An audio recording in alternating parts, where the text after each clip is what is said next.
Hello my dear students. आज इस video के माध्यम से मैं आप लोगों को आपके एग्जाम्स के लिए 5 इंपॉर्टेंट क्वेश्चन बताने वाला हूं जो रेनबो पार्ट 2 का होगा। ठीक है, रेनबो पार्ट 2 आपकी सेकेंड ईयर की किताब है और इसी किताब से 5 इंपॉर्टेंट क्वेश्चन को बताएंगे जो इंपॉर्टेंट होगा आपके एग्जामिनेशन के लिए। प्रत्येक क्वेश्चन को आपको 40 to 50 वर्ड्स में लिखना होगा, यानी 40 से 50 शब्दों में लिखना होगा और ईच क्वेश्चन हैज 2 मार्क्स, मतलब प्रत्येक क्वेश्चन 2 अंक का होगा। जवाब हम लोग को देना है 40 to 50 वर्ड्स में, यानी 40 से 50 वर्ड में, और 2 अंक का प्रत्येक क्वेश्चन होगा। तो सबसे पहला इंपॉर्टेंट क्वेश्चन है, व्हाई डिड आवर फॉरफादर्स यानी एंसेस्टर्स, और एंसेस्टर्स को आप सभी जानते हैं पूर्वज कहते हैं। ठीक है, तो why did our forefathers means ancestors dissuade us from luxurious and pleaser.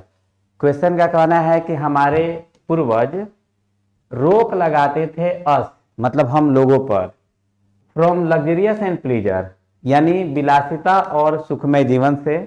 और हमारे पूर्वज हमारे विलासिता और सुखमय जीवन से क्यों हम पर रोक लगाते थे, क्या कारण था कि वे हमें ऐसा नहीं करने देते थे, इसी का हम लोगों को आंसर बताना है। ठीक है, चलिए क्वेश्चन देखा जाए।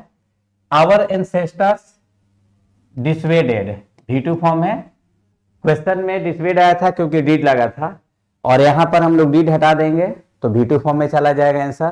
तो हमारे पूर्वज डिसवेडेड यानी रोक लगाया अस हम लोगों पर, फ्रॉम लग्जरियस एंड प्लीजर यानी विलासी जीवन सुखमय जीवन से, बिकॉज आवर एंसेस्टर्स क्योंकि हमारे पूर्वज न्यू जानते थे कि लग्जरियस एंड प्लीजर यानी विलासी जीवन और सुखमय जीवन मेक आवर माइंड रेस्टलेस। उन्हें क्या पता था कि जो ऐसा जीवन है जो सुख भोगी जीवन है, आराम का है, सुख देने वाला है, तो ऐसा जीवन जो होता है वह हमारे दिमाग को रेस्टलेस बना देगा। ठीक है, चंचल बना देगा, कोई गलत काम करने लायक बना देगा। ठीक है, ऑन द अदर हैंड उनका यह भी सोच था, दूसरी तरफ वे देखते हैं, the rich were also seen unhappy and the poor were happy, यानी उनका सोच था कि जो धनी लोग हैं वे देखे गए हैं कैसे भाई, अनहैप्पी, कि पैसा होते हुए भी, धन दौलत होते हुए भी नाखुश हैं, जबकि गरीब जिनके पास कुछ नहीं है वे खुश होते हैं। तो इसका मतलब है कि हमें लग्जरियस और प्लीजर मतलब जो सुखमय विलासिता जो जीवन है उसका अमीरी से कोई लेना देना नहीं है। तो इसलिए इसका वे लोग क्या करते थे, रोक लगाते थे, मतलब ऐसा करने से मना करते थे। फिर आगे देखिए, दे न्यू वे जानते थे कि वी कैन बी हैप्पी, हम सभी कैन बी हो सकते हैं यानी रह सकते हैं, हैप्पी एंड हेल्दी स्वस्थ with the uses of our hand and feet. हमारे पूर्वजों का सोच ये भी था, वे जानते थे ऐसा कि अगर हम लोग अपने हैंड्स पर, हाथ पर, पैर पर और इसका यूज करें या विश्वास करें तो हम सभी हेल्दी भी रह सकते हैं और खुश भी रह सकते हैं। दैट वाज वाई, यही कारण था कि हमारे पूर्वज जो थे डिसवेडेड अस, हम सभी को रोक लगाते थे लग्जरियस और प्लीजर जीवन से। ठीक है, चलिए नेक्स्ट क्वेश्चन आता है सेकेंड नंबर, और ये क्वेश्चन भी इंपॉर्टेंट है। क्वेश्चन क्या है, right briefly about the dialect of middle English. Dialect मतलब क्षेत्रीय भाषा। तो हम लोग को ये बताना है शॉर्ट में कि मिडिल इंग्लिश का डायलेक्ट कौन कौन है। हम लोग थोड़ा इसको और पहले से स्टार्ट करेंगे। सबसे पहले ये बताएंगे कि मिडिल इंग्लिश की पीरियड क्या है। देखिए, the Middle English period was from AD 1150 to AD 1500, यानी हमने पहले ये बता दिया कि जो मिडिल इंग्लिश है इसका समय 1150 से कब तक है, 1500 यानी 1500 तक।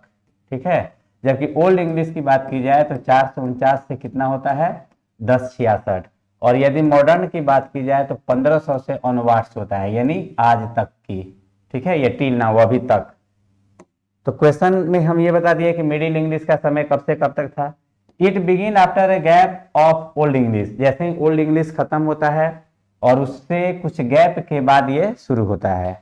The Middle English had 5 dialect. अब यहां से आपका मेन आंसर शुरू होता है, लेकिन सबसे पहले चूंकि हमको ये भी ध्यान देना है कि 40 से 50 वर्ड हमको लिखना है, तो हम लोग थोड़ा क्वेश्चन का आंसर को बढ़ा लें। तो यहाँ से मेन आंसर आपका शुरू होता है। देखिए, the Middle English had 5 dialects. Middle English के समय कितना डायलेक्ट था? 5। दे वर नोन एज, और वे जाने जाते हैं। तो देखिए, फर्स्ट नाम क्या आता है? नॉर्थर्न, साउथर्न, फिर आता है East Midland, West Midland and Kentish. ये 5 डायलेक्ट्स हैं जो कि मिडिल इंग्लिश के हैं। क्लियर? चलिए आगे बढ़ते हैं। और अगला इंपॉर्टेंट क्वेश्चन आता है, हु इज मैकबीटी? मैकबीटी कौन है?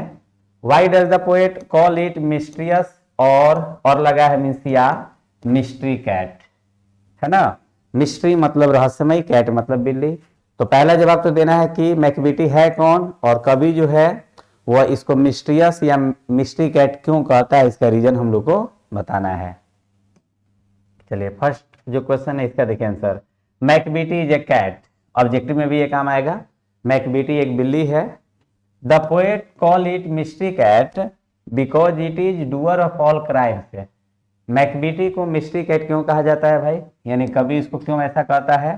तो कारण देखिए, it is doer of all crimes, यानी ये है डूअर। डूअर मतलब क्राइम करने वाला, यानी अपराध करने वाला। केवल करने वाला डूअर का हिंदी हुआ, और आगे है ऑल क्राइम, यानी अपराध, सभी अपराध करने वाला डूअर है।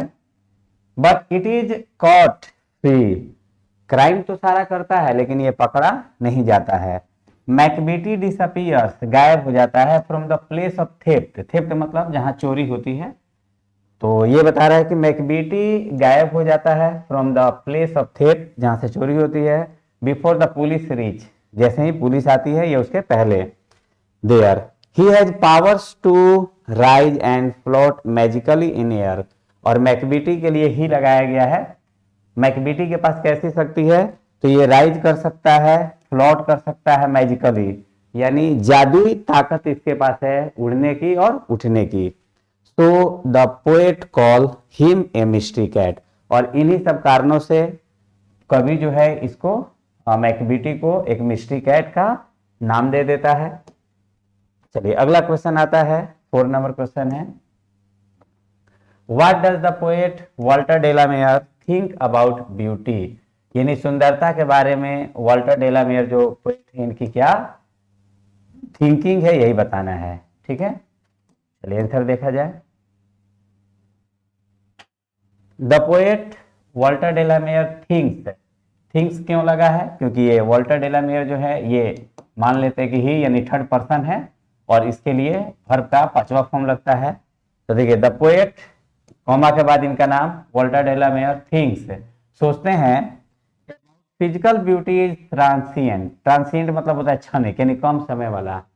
तो वाल्टर डेलामेयर का सोच क्या है कि जो फिजिकल ब्यूटी होता है, जो दिखाई देता है, ये क्षणिक होता है। इट वानिसेस, ये गायब हो जाता है। द पासेस ऑफ टाइम, जैसे जैसे समय बीतता है, जो हमारी सुंदरता है, जो दिखता है, वो गायब हो जाता है।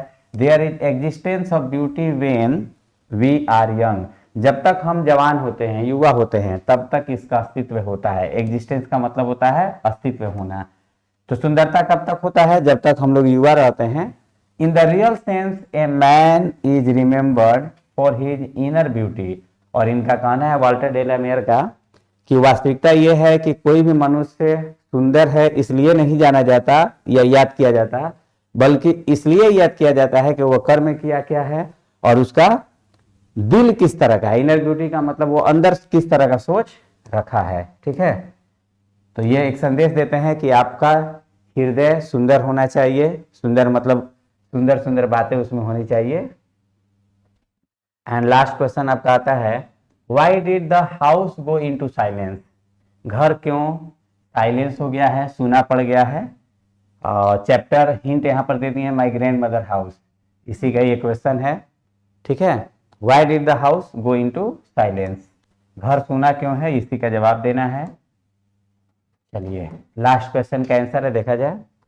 The house went into silence, घर इनटू यानी हो गया है, साइलेंस यानी सुना यानी शांत, because the poetess grand mother died. कारण क्या है कि जो कमला दास हैं, जो इसकी कवित्री है ग्रैंड मदर हाउस की, तो इनकी जो दादी है ग्रैंड मदर डाइड यानी मर चुकी हैं। नो वन लिव्ड, कोई नहीं रहता है thereafter her grandmother's death, जब इनकी दादी की मृत्यु होती है तो उस घर में कोई नहीं रहता है।